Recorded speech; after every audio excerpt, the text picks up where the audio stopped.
ओम गणेशाय नमः। भक्तों, आज बुधवार के दिन आप सभी सुनेंगे बुधवार गणेश जी की कथा।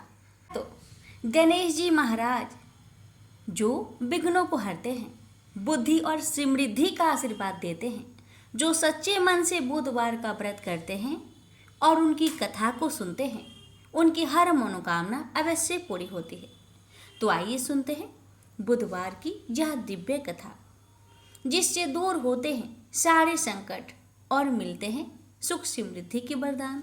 ये भगवान श्री गणेश की ध्यान लगाकर इस दिव्य कथा का श्रवण करें। जय श्री गणेश। एक सास बहू थी। सास उसकी बहू को खाना नहीं देती थी। बहू रोज नदी पर जाती तो जाते समय घर से आटा ले जाती। नदी के पानी से आटा गूंथती।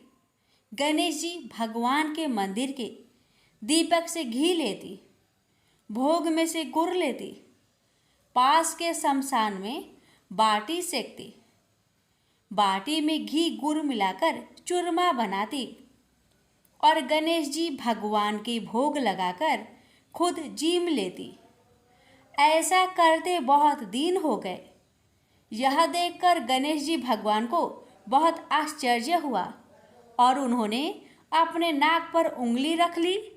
बहू तो घर आ गई, परंतु जब दूसरे दिन मंदिर के पट खुले तो लोगों ने देखा गणेश जी भगवान की नाक पर उंगली है, तो मंदिर में भीड़ एकत्रित हो गई। गांव के लोगों ने हवन पूजा की, पर गणेश जी भगवान ने उंगली नहीं उतारी। तब सारे गांव में कहलवा दिया कि जो कोई गणेश जी भगवान के नाक से उंगली हटावेगा उसे राजा जी सम्मानित करेंगे। बहू ने सास से कहा, सासू जी मैं कोशिश करूंगी। तब सास बोली, इतने बड़े बड़े पंडित विद्वान कोशिश कर लिए तो क्या करेगी। सब लोग मंदिर के बाहर एकत्रित हो गए। बहू घूंघट निकालकर अंदर गई, पर्दा लगाया। लोग गणेश जी से हाथ जोड़कर बोले, हे विघ्नहर्ता, मेरे घर से आटा लाती, लोगों को चढ़ाया, घी गुड़ लेती, शमशान में बाटी सेकती, उससे आपको क्या आपत्ति हुई? आपको मुंह से उंगली हटानी पड़ेगी। गणेश जी ने सोचा, इसकी बात तो माननी पड़ेगी। इसने पहले मेरे भोग लगाया, यह तो मेरी भक्त है। गणेश जी भगवान ने उंगली हटा ली और बहू को आशीर्वाद दिया कि इस गांव में सभी प्रेम से रहेंगे। बहू मंदिर से बाहर आई। सब गांव वालों ने कहा, बहू तूने उंगली कैसे हटवाई? तू तो जादूगरनी है। तब बहू ने सारी बात गांव वालों को बताई कि मेरी सास मुझे खाना नहीं देती थी। तब मैं घर से आटा लाकर नदी के पास पानी से आटा लगाकर बाटी बनाकर शमशान में सेककर गणेश जी के दीपक से घी, प्रसाद में से गुड़ चुराकर गणेश जी की भोग लगाकर खुद खा लेती। इसलिए गणेश जी को आश्चर्य हुआ और उन्होंने नाक पर उंगली रख ली और मेरी प्रार्थना पर उंगली हटा ली और मुझे वरदान दिया कि अब से इस गांव में सब प्रेम से रहेंगे।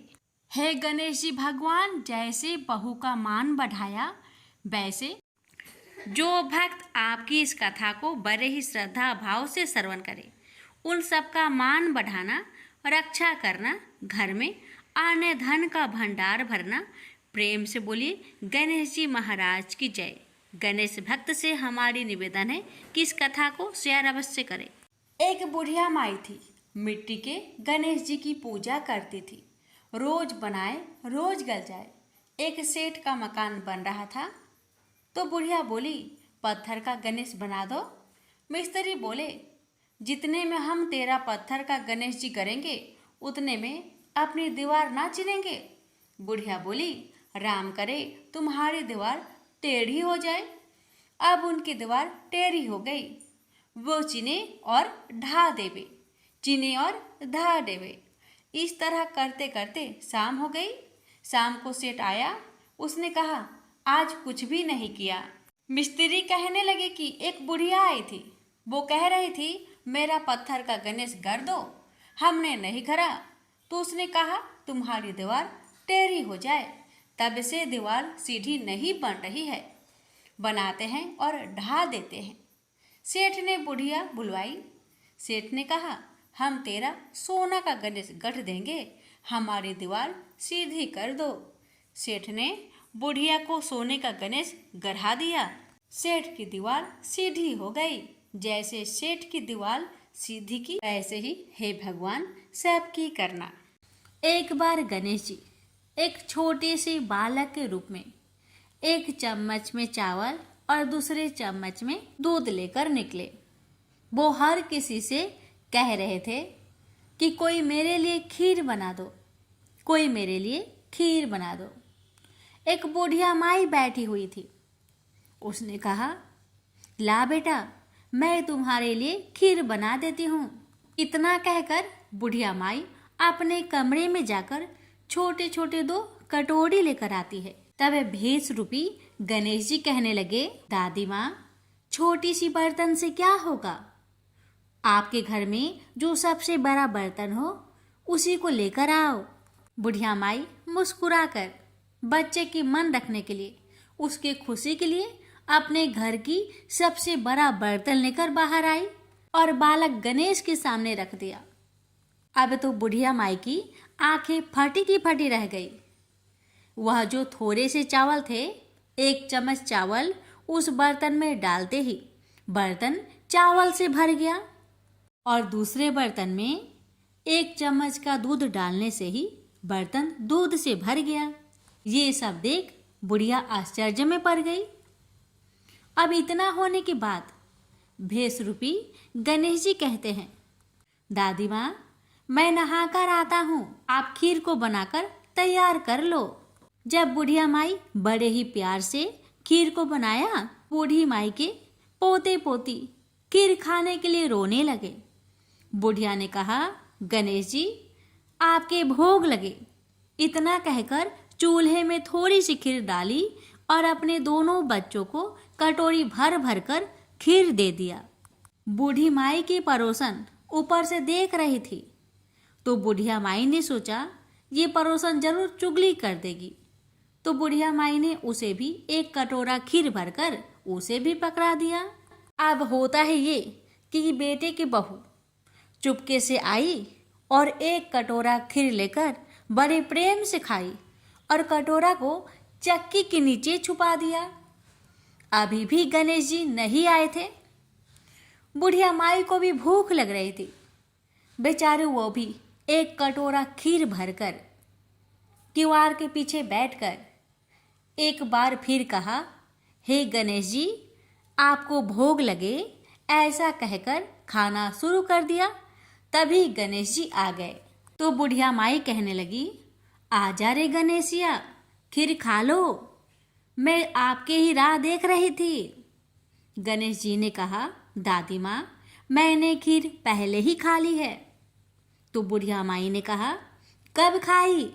गणेश जी कहने लगे जब आपके पोते पोती ने खीर खाई तब मैंने खाई थी, जब आपकी पड़ोसन ने खाई थी तब भी मैंने खाई थी, और जब बूढ़ी माँ आपकी बहू ने खाई तब भी मैंने खाई थी, और अब जब आप खा रही हो तो मेरा पेट पूरी तरह से भर गया है।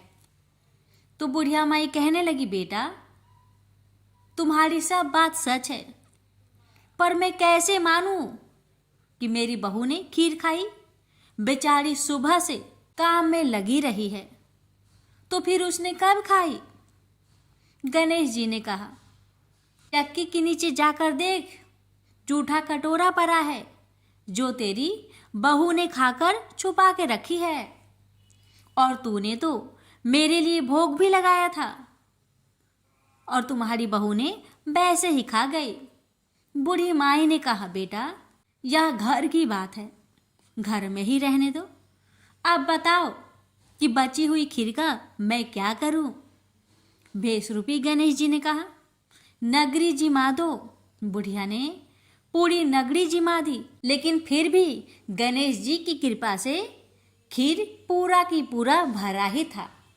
राजा को पता लगा कि बुढ़िया के पास जादुई बर्तन है, तो राजा ने बुढ़िया माई को महल में बुलवाया और कहा, क्यों रे बुढ़िया, यह खीर वाली बर्तन तुम्हारे घर में शोभा नहीं देता है, ये तो हमारे महल में शोभा देगा। तो बुढ़िया ने कहा, राजा जी, अगर आपको खीर का बर्तन लेना है तो ले लो। अब तो राजा लालच में पड़कर बुढ़िया माई के खीर के बर्तन को मंगवा लिया। खीर के बर्तन महल में लाते ही कीड़े मकोड़े, बिच्छू, कछले हो गए और खीर से दुर्गंध आने लगी। यह देखकर राजा ने बुढ़िया से कहा कि हे बुढ़िया, क्या तुम जादू टोना जानती हो? ये खीर के बर्तन महल में आते ही कीड़े मकोड़े बिच्छू में बदल गए, ऐसा क्यों? मुझे बताओ।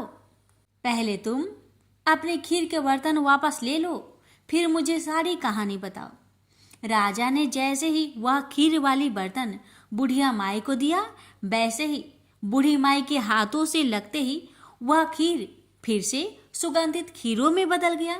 ये देखकर राजा बड़े आश्चर्य में पड़ गया और बूढ़ी माई से कहने लगा, हे बुढ़िया माई, कृपा करके बताओ, ऐसा चमत्कार कैसे?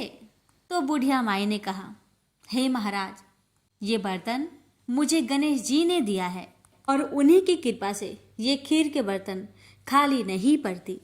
सारी कहानी बताकर बुढ़िया माई राजा से विदा लेकर अपने घर को चली आती है और गणेश जी से कहती है, हे गणेश जी, बची हुई खीर का मैं क्या करूं? गणेश जी ने कहा कि झोपड़ी की कोने कोने में खरा खोदकर गाड़ दो, उसी जगह सुबह उठकर वापस खोदेगी तो धन के 2 चाड़े मिलेंगे। ऐसा कहकर गणेश जी अंतर्ध्यान हो गए और जाते समय भगवान झोपड़ी को लात मारते हुए गए तो झोपड़ी के स्थान पर महल हो गया। सुबह बहू ने फावड़ा लेकर पूरे घर को खोद दिया, लेकिन कुछ भी नहीं मिला। तो बहू कहने लगी, सासू जी, आपके गणेश जी झूठे हैं। तो सास ने कहा, बहू, मेरे गणेश झूठो नहीं है, ला मैं देखूं। वह सुई लेकर खोजने लगी तो टन टन कर 2 धन के चाड़े निकल आए। बहू ने कहा, सासू जी, आपके गणेश तो साचो ही हैं। सास ने कहा, गणेश जी तो भावनाओं के भूखे हैं। यह गणेश जी जैसे आपने बुढ़िया माई को दिया, वैसे सबको देना।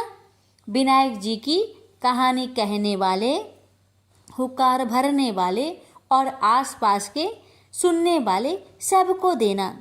प्रेम से बोलिए, जय श्री गणेश। समतापुर नगर में मधुसूदन नाम का एक धनी व्यक्ति के रहता था। मधुसूदन का विवाह 1 मास पहले ही बलरामपुर नगर की सुंदर लड़की, जिसका नाम था संगीता, उसी से हुआ था। शादी के कुछ दिन बाद ही संगीता की माता की तबीयत खराब हो जाती है, इसलिए संगीता अपने माता के घर चली जाती है और वहीं पर कुछ दिन रुक जाती है और इधर मधुसूदन अकेला ही रहता है। जब संगीता की माता का तबीयत ठीक हो जाता है तो मधुसूदन बुधवार के दिन ही अपने पत्नी को लेने के लिए बलरामपुर के लिए रवाना हो जाता है। बलरामपुर पहुंचकर अपने ससुरारी में जाता है और अपने सास ससुर से संगीता को विदा करने के लिए आज्ञा मांगता है। लेकिन संगीता के माता पिता बोले, दामाद जी, आज तो बुधवार का दिन है। बुधवार के दिन बेटी की विदाई और कोई भी शुभ कार्य के लिए यात्रा नहीं करना चाहिए।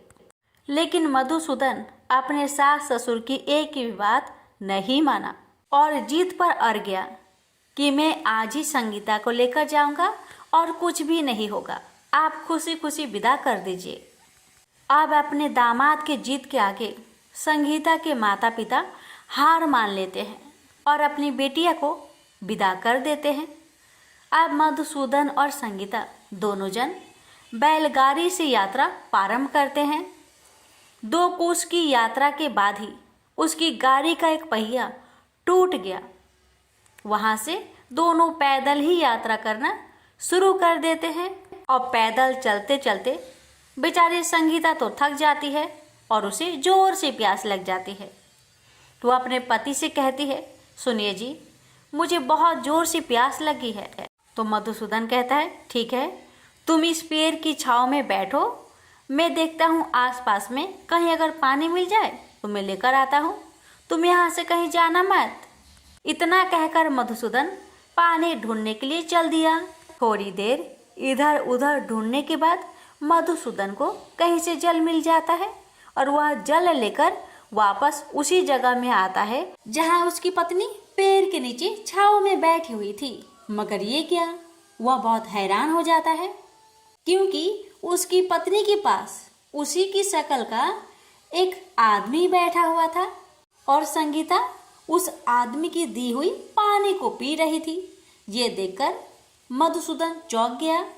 जब संगीता का नजर दूसरे मधुसूदन पर पड़ा तो बेचारी वो भी हैरान रह गई और दोनों में से असली मधुसूदन कौन है बेचारी अंतर न कर पाई। अब मधुसूदन को बहुत क्रोध आया और क्रोध में उसने उस व्यक्ति से पूछा, तुम कौन हो और मेरी पत्नी के पास क्यों बैठे हो? मधुसूदन की बात सुनकर उस व्यक्ति ने कहा, अरे भाई, यह मेरी पत्नी संगीता है, मैं अपनी पत्नी को ससुराल से विदा कराकर लाया हूँ, लेकिन तुम कौन हो जो मुझसे ऐसे प्रश्न कर रहे हो? उस व्यक्ति की बातें सुनकर मधुसूदन भड़क उठा और कहने लगा कि तुम जरूर कोई चोर या ठग हो। यह मेरी पत्नी संगीता है, मैं इसे पेड़ के नीचे बैठाकर जल की खोज में गया था। इस पर उस व्यक्ति ने कहा, अरे भाई, झूठ तो तुम बोल रहे हो, संगीता को प्यास लगने पर जल लेने मैं गया था, मैंने तो जल लाकर अपनी पत्नी को पिला भी दिया। अब तुम चुपचाप यहाँ से चलते बनो, नहीं तो किसी सिपाही को बुलाकर तुम्हें पकड़वा दूंगा। दोनों एक दूसरे से लड़ने लगे। उन्हें लड़ते देख बहुत से लोग वहां इकट्ठे हो गए। नगर के कुछ सिपाही भी वहां आ गए। सिपाही उन दोनों को पकड़कर राजा के पास ले गए और सारी कहानी राजा को सुना दी। राजा ने भी कोई निर्णय नहीं कर पाया। संगीता भी उन दोनों में से अपने वास्तविक पति को नहीं पहचान पा रही थी। राजा ने दोनों को ही कारागार में डाल देने के लिए कहा। राजा के इस फैसले पर असली मधुसूदन भयभीत हो गया। तभी आकाशवाणी हुई, मधुसूदन, तूने संगीता के माता पिता की बात नहीं मानी और बुधवार के दिन अपनी पत्नी को ससुराल से ले आया। यह सब भगवान बुद्ध देव के प्रकोप से हो रहा है। भविष्यवाणी सुनकर मधुसूदन बहुत डर गया और हाथ जोड़कर बुद्ध देव से क्षमा प्रार्थना करने लगा कि हे बुद्ध देव, हे भगवान, मुझसे बहुत बड़ी गलती हो गई कि मैंने अपने सास ससुर की बातें ना मानी। उसका सजा मुझे मिल चुका है। हे भगवान, कृपा करके मुझे क्षमा कर दीजिए। मैं आगे से ऐसी गलती कभी नहीं करूँगा, मुझे माफ कर दीजिए। मैं भविष्य में आप कभी भी बुधवार के दिन यात्रा नहीं करूँगा और सदैव बुधवार को आपका व्रत किया करूँगा और कथा सुना करूँगा। मधुसूदन के प्रार्थना करने से भगवान बुद्ध देव उसे क्षमा कर देते हैं और तभी दूसरा व्यक्ति राजा के सामने से ही गायब हो जाता है। राजा और दूसरे लोग इस चमत्कार को देखकर हैरान हो गए। भगवान बुद्ध देव की इस अनुकंपा से राजा ने मधुसूदन और उसकी पत्नी को सम्मान पूर्वक विदा किया। कुछ दूर चलने पर रास्ते में उन्हें वही बैलगाड़ी मिल गई। बैलगाड़ी का टूटा हुआ पहिया भी अपने आप जुड़ा हुआ था। दोनों उसमें बैठकर समतापुर की ओर चल दिए। मधुसूदन और उसकी पत्नी संगीता दोनों बुधवार को व्रत करते हुए आनंद पूर्वक जीवन यापन करने लगे। इस तरह भगवान बुद्ध देव की कृपा से उनके यहाँ खुशियाँ बरसने लगी। इस तरह जो भी स्त्री या पुरुष विधिवत बुधवार का व्रत करके व्रत कथा को श्रद्धा पूर्वक सुनते हैं, भगवान बुद्ध देव उनके सभी कष्टों को दूर करते हैं। प्रेम से बोलिए बुद्धदेव भगवान की जय। पौराणिक कथा के अनुसार एक समय की बात है कि भगवान विष्णु का विवाह माता लक्ष्मी जी के साथ निश्चित हुआ। विवाह की सभी तैयारी होने लगी। सभी देवी देवताओं को निमंत्रण भेजे गए, लेकिन भूलवश गणेश जी को निमंत्रण देना रह गया था। इधर भगवान विष्णु की बारात जाने का समय आ चुका था। सभी देवता अपनी पत्नियों के साथ विवाह समारोह में शामिल होने को आए, परंतु सभी देवी देवताओं ने देखा कि गणेश जी कहीं दिखाई नहीं दे रहे हैं। तब उन सभी ने आपस में चर्चा की, क्या गणेश जी को नहीं न्योता दिया गया या गणेश जी ही नहीं आए हैं। सभी को इस बात पर बहुत आश्चर्य हुआ। इस बात पर उन सभी ने विष्णु भगवान से ही इसका कारण पूछा। विष्णु भगवान से पूछने पर उन्होंने कहा कि हमने गणेश जी के पिता भोलेनाथ, महादेव और माता पार्वती को न्योता भेजा था।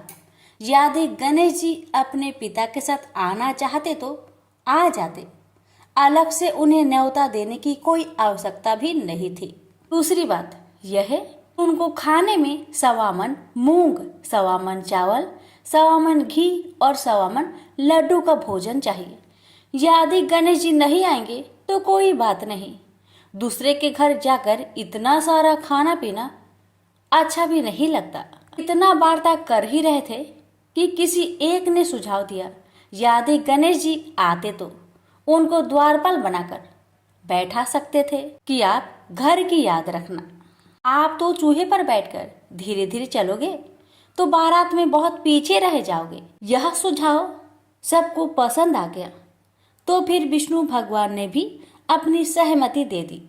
तब गणेश जी को निमंत्रण देकर आमंत्रित किया और उनको समझा बुझाकर घर की रखवाली करने को बैठा दिया गया। बारात चल दी। तब नारद जी ने देखा कि गणेश जी तो दरवाजे पर ही बैठे हुए हैं, तो वे गणेश जी के पास गए और रुकने का कारण पूछा। गणेश जी कहने लगे कि विष्णु भगवान ने मेरा बहुत अपमान किया है। नारद जी ने कहा कि आप अपनी मूषक सेना आगे भेज दो तो वह रास्ता खोद देगी, जिससे उनके वाहन धरती में धंस जाएंगे। तब आपको सम्मान पूर्वक बुलाना पड़ेगा। अब तो गणेश जी ने अपनी मूषक सेना को आदेश दिया, जाओ, और सेना ने जमीन पोली कर दी। जब बारात वहां से निकली तो रथों के पहिए धरती में धंसने लगी। लाख कोशिश की परंतु पहिए नहीं निकले। सभी ने अपने अपने उपाय किए, परंतु पहिए तो नहीं निकले, बल्कि जगह जगह से टूटने लगे। किसी को समझ में नहीं आ रहा था कि अब क्या किया जाए। तब तो नारद जी ने आकर कहा, आप लोगों ने गणेश जी का अपमान किया, जिस कारण यह विघ्न आ रहे हैं। यदि उन्हें मनाकर लाया जाए तो आपका कार्य सिद्ध हो सकता है और यह संकट टल सकता है। शंकर भगवान ने अपने दूत नंदी को भेजा और वे गणेश जी को लेकर आए। गणेश जी का आदर सम्मान के साथ पूजन किया गया। फिर रथ के पहिए निकलने लगे और यह संकट टल गया। अब रथ के पहिए निकल तो गए, परंतु वे टूट फूट गए थे, तो उन्हें सुधारे कौन। पास के खेत में एक खाती काम कर रहा था। उसे बुलाया गया। खाती अपना कार्य करने से पहले श्री गणेशाय नमः कहकर गणेश जी की वंदना मन ही मन करने लगा। देखते ही देखते खाती ने सभी पहियों को ठीक कर दिया। तब खाती कहने लगा कि हे देवताओं, आपने सर्वप्रथम गणेश जी को नहीं मनाया होगा और न ही उनकी पूजन की होगी, इसलिए तो आपके साथ यह संकट आया है। मैं तो मूर्ख अज्ञानी हूँ, फिर भी पहले गणेश जी को पूजते हैं, उनका ध्यान करते हैं।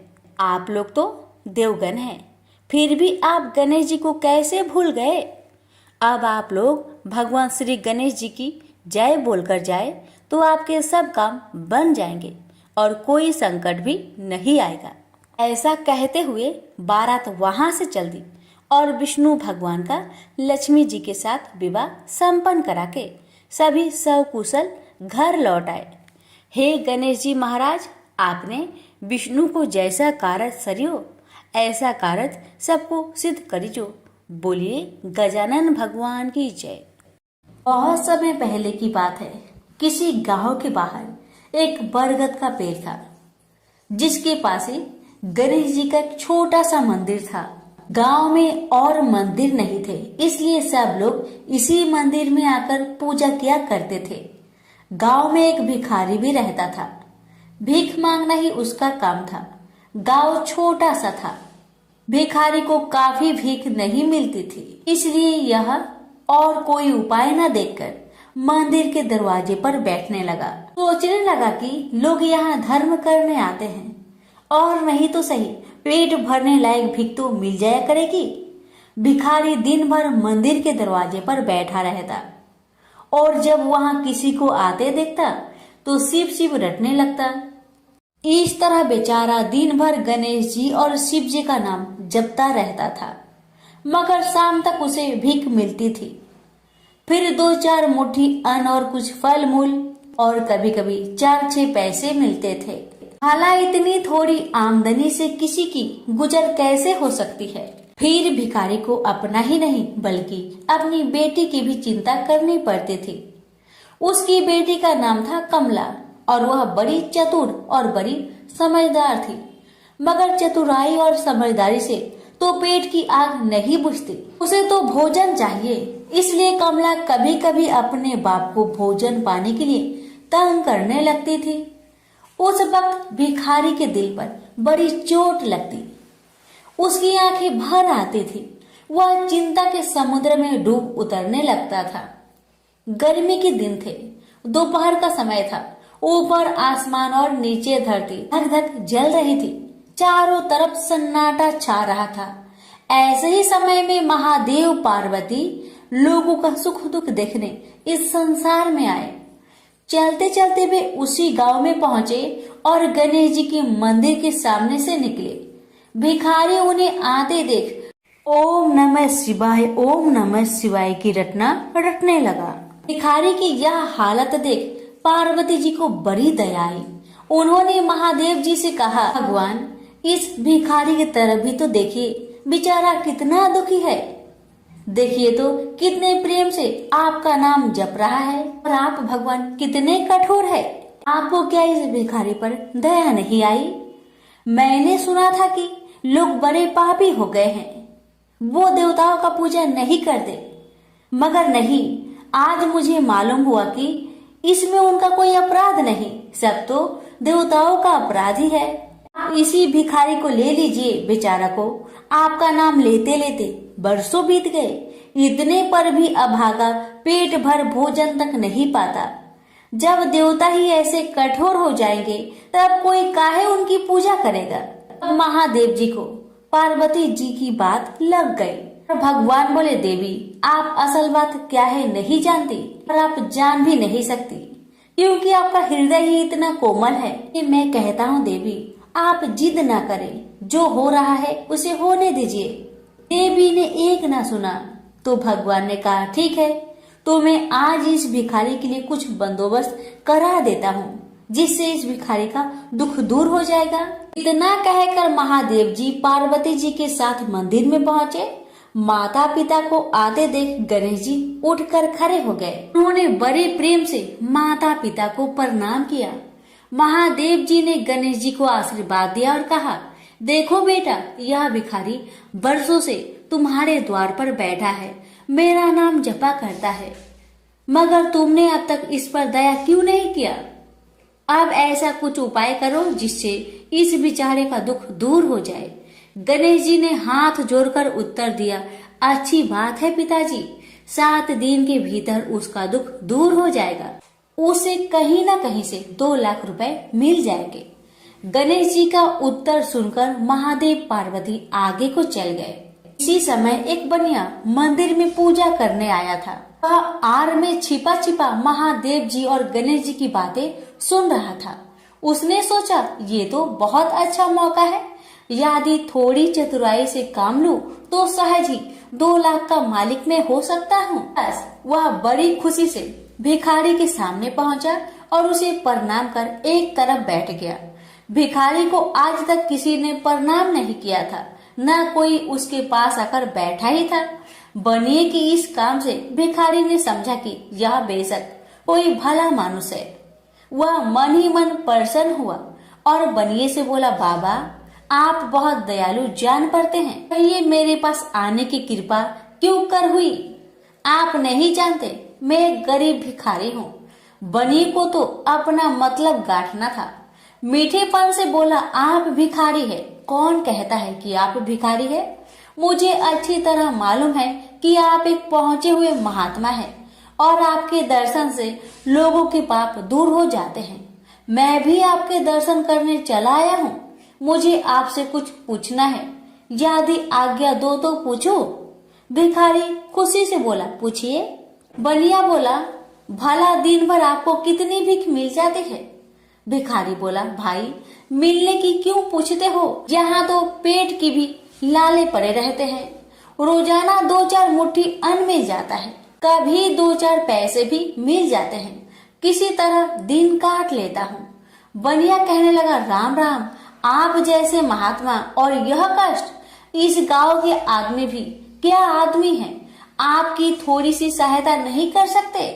आप कैसे यह कष्ट सह लेते हैं? मुझे तो आप पर बड़ी दया आती है। मेरे जी में आता है कि मैं आपकी कुछ सेवा करूं, पर कहने में डर मालूम होता है। भिखारी बोला, आप मेरी सहायता कर सकते हैं?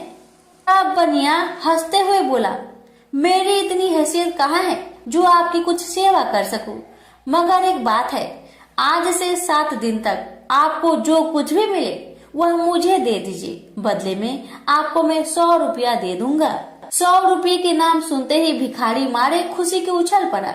उसने सोचा, अगर 100 रुपये मिल जाए तो क्या कहना, यहाँ तो 7 दिन में 7 आने के सामान भी न मिले, तब तो 100 रुपये छोड़ देना सरासर बेवकूफी होगी, पूरा गधापन है।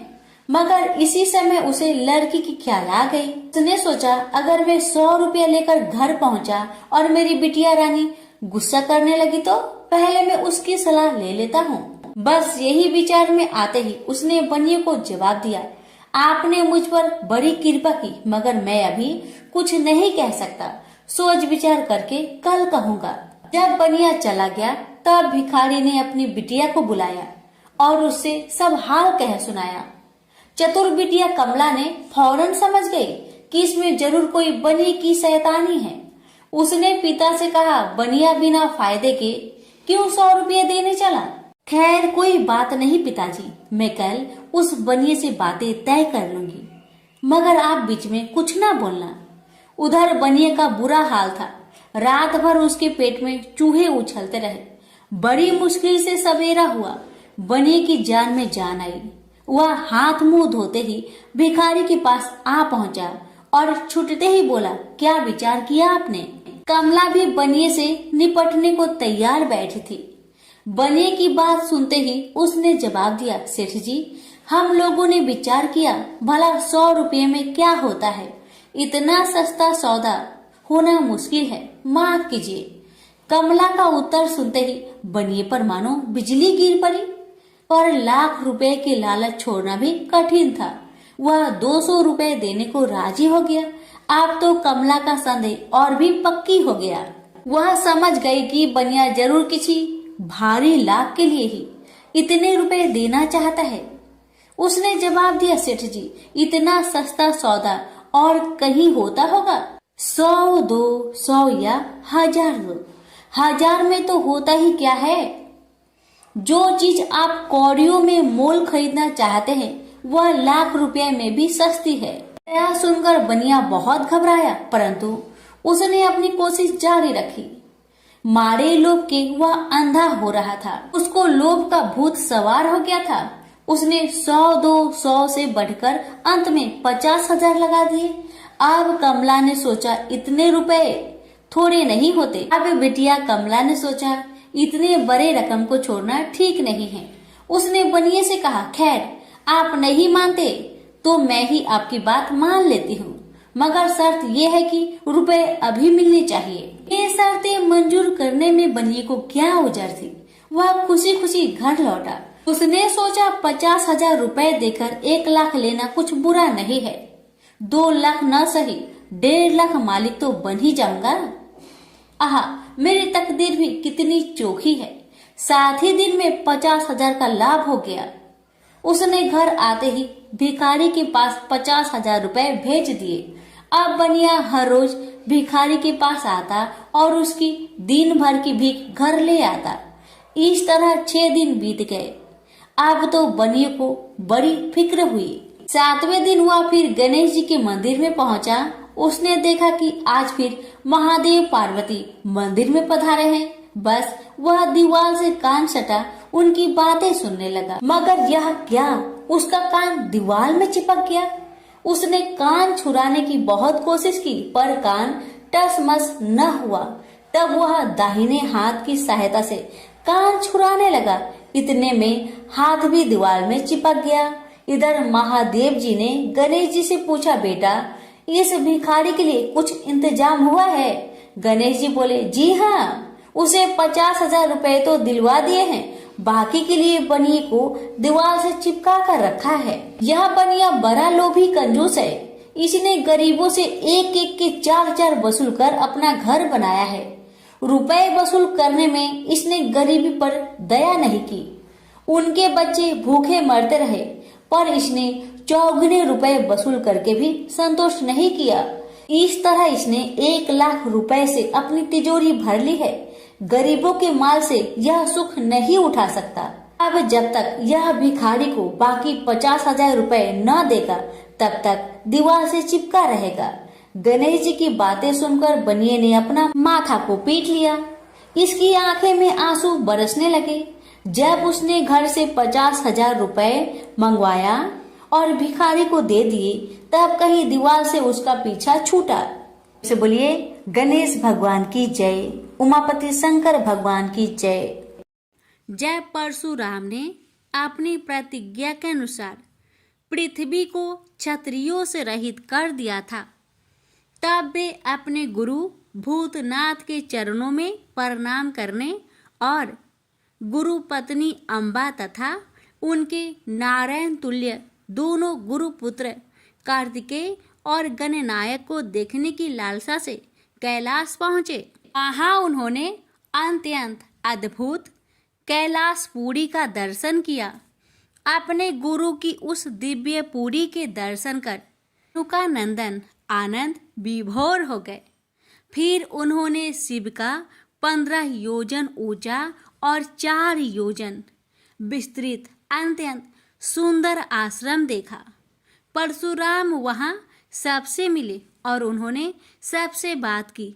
इसके बाद वे नंदीकेश्वर से आज्ञा प्राप्त कर प्रसन्नता पूर्वक आश्रम के भीतर प्रविष्ट हुए। कुछ ही आगे जाने पर महातपस्वी परशुराम ने बहुमूल्य रत्नों से निर्मित सैकड़ों मंदिर देखे। उन्होंने वहां का भीतरी द्वार देखा जो नाना प्रकार की चित्रकारी से चित्रित तथा हीरे मोतियों की गुथी हुई मालाओं से अत्यंत शोभ्यमान था। परशुराम ने द्वार के बाएं भाग में अपने गुरुपुत्र कार्तिकेय को देखा और दाहिने ओर पार्वती नंदन गणेश तथा शिव पार्वती का अवलोकन किया। वे वहां रत्नाभरण भूषित बहुमूल्य रत्नों से बने सिंहासनों पर आसीन थे। परशुराम सबसे मिलते और प्रेम पूर्वक बात करते हुए प्रसन्नचित चित्त से आगे बढ़े ही थे कि गणेश ने उन्हें देखकर कहा, शूलपाणी इस समय शयन कर रहे हैं। मैं उन परम प्रभु की आज्ञा प्राप्त कर तत्काल तुम्हें साथ ले चलूंगा। बस इतनी देर रुक जाओ। परशुराम ने गणेश के सम्मुख खड़े खड़े उत्तर दिया, बंधुवर, मैं अपने गुरु शिव व माता पार्वती के दर्शन करना चाहता हूँ। मैं उनके चरणों में प्रणाम कर अभी लौट जाऊंगा। गणेश ने उन्हें अनेक प्रकार से समझाते हुए कहा, इस समय भूतेश्वर शिव एवं माता पार्वती अंतःपुर में है, अतः एवं अभी आपको वहां नहीं जाना चाहिए। परम गुरुदेव शिव एवं माता पार्वती के चरण कमलों के दर्शन करने का मेरा सहज अधिकार है। परशुराम अपने आग्रह पर दृढ़ थे, किंतु गणेश उन्हें अत्यंत विनय पूर्वक समझाते रहे। मैं तो परम पिता शिव एवं माता पार्वती के दर्शनार्थ जाऊंगा ही। यह कहकर परशुराम आगे बढ़ना ही चाहते थे कि गणेश ने उन्हें रोक दिया। 21 बार पृथ्वी को क्षत्रियों से रहित करने वाले भृगु नंदन कुपित हो गए और उनका गणेश से विवाद ही नहीं हुआ, हाथापाई भी होने लगी। कुमार कार्तिकेय ने उन्हें समझाने का प्रयास किया, किंतु क्रोध परशुराम ने उन्हें धक्का दे दिया, जिससे वह गिर गए। शिव पुत्र गणेश ने उठकर परशुराम की उद्दंडता के लिए उनकी भर्त्सना की, तो क्रोध परशुराम ने अपना तीक्ष्ण परशु उठा लिया।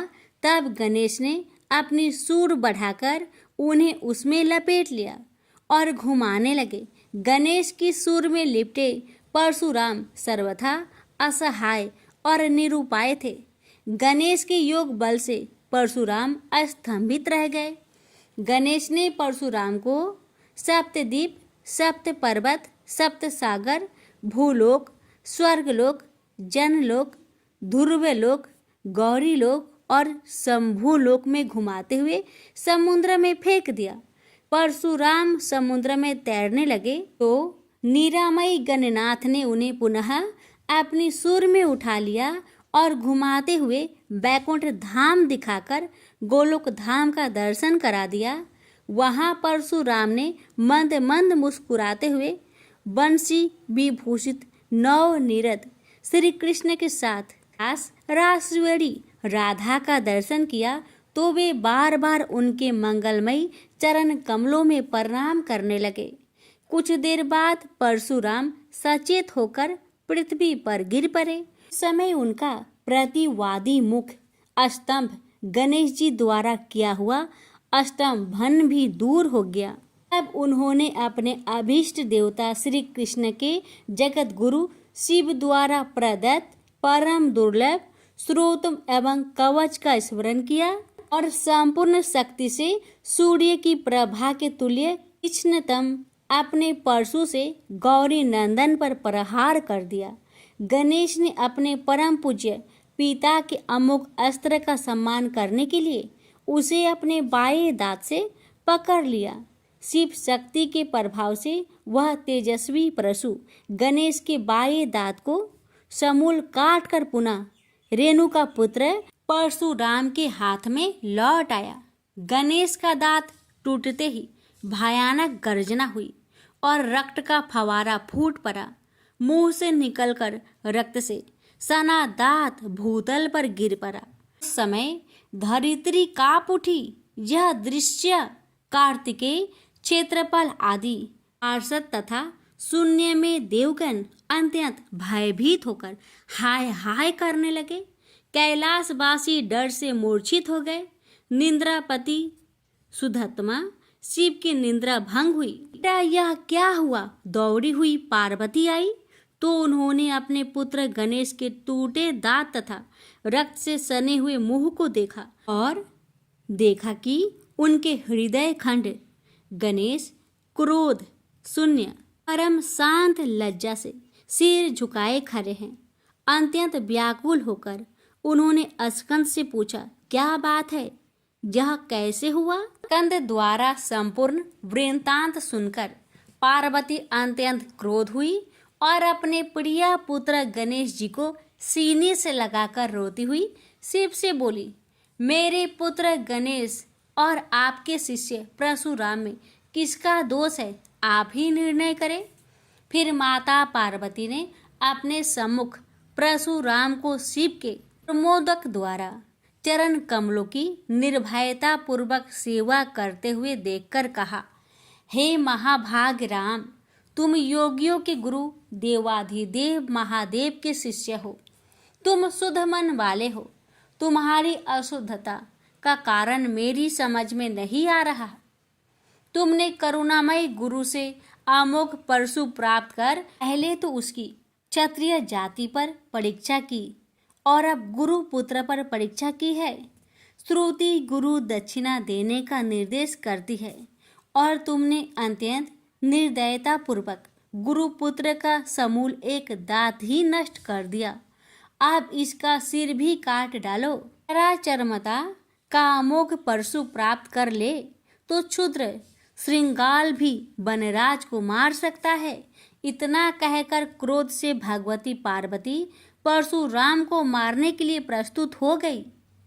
भाई बस परशुराम ने मन ही मन करुणा सागर गुरु को प्रणाम कर अपने इष्ट देव गोलोकनाथ श्री कृष्ण का स्मरण किया।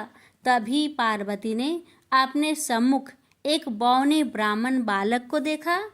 उस पर तेजस्वी ब्राह्मण बालक को देखकर आतुरता से भगवान शंकर ने भक्ति पूर्वक मस्तक झुकाकर प्रणाम किया। उसके बाद माता पार्वती ने भी उसे प्रणाम किया। परम तेजस्वी ब्राह्मण बालक ने शिव एवं पार्वती को शुभ आशीर्वाद प्रदान किया। यह दृश्य देखकर कैलाशवासी बालक बालिकाएं भयभीत एवं चकित हो गए। फिर भगवान शंकर ने उनका पूजन किया। वे वामन भगवान रत्न सिंहासन पर विराजमान थे। उनका उत्कृष्ट तेज सर्वत्र फैल रहा था।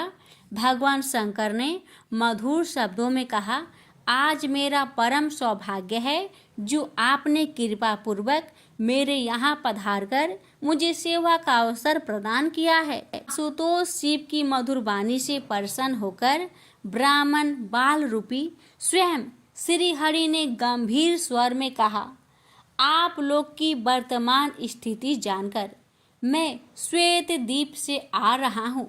मेरे भक्तों का कभी अमंगल नहीं होता। मेरा सहस्त्रसार उनके रक्षार्थ प्रतिक्षण प्रस्तुत रहता है, किंतु गुरु के रुष्ट होने पर मैं विवश हो जाता हूँ। गुरु की अवहेलना बलवती होती है।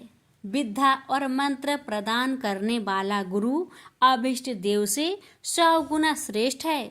गुरु से बढ़कर कोई देवता नहीं है, पार्वती से बढ़कर कोई पतिव्रता नहीं है तथा गणेश से उत्तम कोई जितेंद्रिय नहीं है। भृगुनंदन ने गुरु पत्नी एवं गुरु पुत्र की अवहेलना कर दी है। उसी का मार्जन करने के लिए मैं यहाँ उपस्थित हुआ हूँ। श्री हरि ने भगवान शंकर के बाद भगवती पार्वती से कहा, तुम जग जननी हो। तुम्हारे लिए गणेश, कार्तिकेय और परशुराम भी पुत्र तुल्य है। इन परशुराम ने स्नेह के प्रति शिव और तुम्हारे मन में भेद नहीं है। आता एवं जो उचित समझो करो। देव बड़ा प्रबल होता है। बालकों का यह विवाद तो देव दोष से ही घटित हुआ है। तुम्हारे इस प्रिय पुत्र का एक दंत नाम वेदों में प्रसिद्ध है। फिर श्री हरि ने परशुराम से कहा, राम, तुमने क्रोधवश शिवापुत्र गणेश का दांत तोड़कर अनुचित किया है। इस कारण तुम निश्चय ही अपराधी हो। ये सर्वशक्ति स्वरूपा पार्वती प्रकृति से परे और निर्गुण है। श्री कृष्ण भी इन्हीं की शक्ति से शक्तिशाली हुए हैं। ये समस्त देवताओं की जननी है। तुम इनकी स्तुति कर इन्हें संतुष्ट करो। इतना कहकर श्री हरि वैकुंठ के लिए प्रस्थान कर गए। परशुराम ने भी स्नान कर शुद्ध वस्त्र धारण कर लिए। वह हाथ जोड़कर गुरुदेव के चरणों में प्रणाम कर सिर झुकाए जगजननी गौरी का स्तवन करने लगे। भक्तवर परशुराम के संपूर्ण अंग पुलकित थे और उनके नेत्र से अश्रु प्रवाहित हो रहे थे। इस प्रकार करुण प्रार्थना करते हुए अंत में परशुराम ने कहा, जगजननी रक्षा करो, मेरे अपराध को क्षमा कर दो। भला कहीं बच्चे के अपराध करने से माता कुपित होती है। यह कहकर परशुराम ने माता पार्वती के चरणों में प्रणाम कर अत्यंत दुखी होकर रोने लगे। परशुराम की करुण प्रार्थना से करुणामयी पार्वती का हृदय द्रवित हो गया। उन्होंने प्रीति पूर्वक परशुराम को अभय दान देते हुए कहा, बेटा अब शांत हो जाओ। आशुतोष के अनुग्रह से तुम्हारी सर्वत्र विजय हो। सर्वतरात्मा श्री हरि तुम पर सदा प्रसन्न रहे। गुरुदेव शिव में तुम्हारी भक्ति सुदृढ़ रहे। तुम अमर हो जाओ। इसी प्रकार दयामयी पार्वती ने परशुराम को आशीर्वाद दिया और वे अपने अंतपुर में चली गई। उस समय वहाँ श्री भगवान के मंगल नाम का उच्च घोष होने लगा। फिर परशुराम ने एकदंत गणेश का स्तवन किया और गंधे, पुष्प, धूप, दीप एवं तुलसी रहित नैवेद्य आदि से लंबोदर की विधि पूर्वक पूजा की। परशुराम ने भक्ति भाव से भाई गणेश को संतुष्ट कर माता पार्वती एवं कृपा सिंधु त्रिलोचन के चरणों में प्रणाम किया। फिर उन्होंने गुरु की आज्ञा प्राप्त कर प्रसन्नता पूर्वक वहां से प्रस्थान किए। प्रेम से बोलिए गौरी पुत्र गणेश भगवान की जय। हर हर महादेव। माता पार्वती की जय। एक समय की बात है, एक भाई बहन रहते थे। बहन का नियम था कि वह अपने भाई का चेहरा देखे ही खाना खाती थी। हर रोज वह सुबह उठती थी और जल्दी जल्दी सारा काम करके अपने भाई का मुंह देखने के लिए उसके घर जाती थी। एक दिन रास्ते में एक पीपल के नीचे गणेश जी की मूर्ति रखी थी। उसने भगवान के सामने हाथ जोड़कर कहा कि मेरे जैसा अमर सुहाग और मेरे जैसा अमर पिहर सबको दीजिए। यह कहकर वह आगे बढ़ जाती है। जंगल के झाड़ियों के कांटे उसके पैरों में चुभा करते जाते थे। एक दिन भाई के घर बहन पहुंची और भाई का मुख देखकर बैठ गई तो भाभी ने पूछा, पैरों में क्या हो गया है? यह सुनकर उसने भाभी को जवाब दिया कि रास्ते में जंगल के झाड़ियों के गिरे हुए कांटे पाँव में चुभ गए हैं। जब वह वापस अपने घर आ जाए तब भाभी ने अपने पति से कहा कि रास्ते को साफ करवा दो, आपकी बहन के पाँव में बहुत सारे कांटे चुभ गए हैं। भाई ने तब कुल्हाड़ी लेकर सारी झाड़ियों को काटकर रास्ता साफ कर दिया, जिससे गणेश जी का स्थान भी वहां से हट गया। यह देखकर भगवान गुस्सा हो गए और उसके भाई के प्राण हर लिए। लोग अंतिम संस्कार के लिए जब भाई को ले जा रहे थे तब उसकी भाभी रोते हुए लोगों से कही, थोड़ी देर रुक जाओ, उसकी बहन आने वाली है। वह अपने भाई का मुख देखे बिना नहीं रह सकती, उसका यह नियम है। तब लोगों ने कहा, आज तो देख लेगी पर कल कैसे देखेगी? रोज दिन की तरह बहन अपने भाई का मुंह देखने के लिए जंगल में निकली। तब जंगल में उसने देखा कि सारा रास्ता साफ किया हुआ है। जब वह आगे बढ़ी तो उसने देखा कि सिद्धि विनायक को भी वहां से हटा दिया गया है। तब उसने जाने से पहले गणेश जी को एक अच्छे स्थान पर रखकर उन्हें स्थान दिया और हाथ जोड़कर बोली, भगवान मेरे जैसा अमर सुहाग और मेरे जैसा अमर पिहर सबको देना। और फिर बोलकर आगे निकल गई। भगवान तब सोचने लगे, अगर इसकी नहीं सुनी तो हमें कौन मानेगा, हमें कौन पूजेगा? तब सिद्धि विनायक ने उसे आवाज़ दी, बेटी इस खेजड़ी की 7 पत्तियां लेकर जा और उसे कच्चे दूध में घोलकर भाई के ऊपर छींटा मार देना, वह उठकर बैठ जाएगा। यह सुनकर जब बहन पीछे मुड़ी तो वहाँ कोई नहीं था। फिर वह यह सोचने लगी कि ठीक है, जैसा सुना वैसा कर लेती हूँ। फिर वह 7 खेजड़ी की पत्तियां लेकर अपने भाई के घर पहुँची। उसने देखा वहाँ कई लोग बैठे हुए हैं। भाभी बैठी रो रही है और भाई की लाश रखी है। तब उसने उस 7 पत्तियों को बताए हुए नियम के तहत भाई के ऊपर इस्तेमाल किया। तब भाई उठकर बैठ गया। भाई बोला बहन से, बोला मुझे बहुत ही गहरी नींद आ गई थी। तब बहन बोली, यह नींद किसी दुश्मन को भी ना आए। और उसने सारी बात अपने भाई को बता दी। तो मान्यता के अनुसार ये है गणेश जी की चमत्कारी कथा। प्रेम से बोलिए गणेश भगवान जी की जय हो।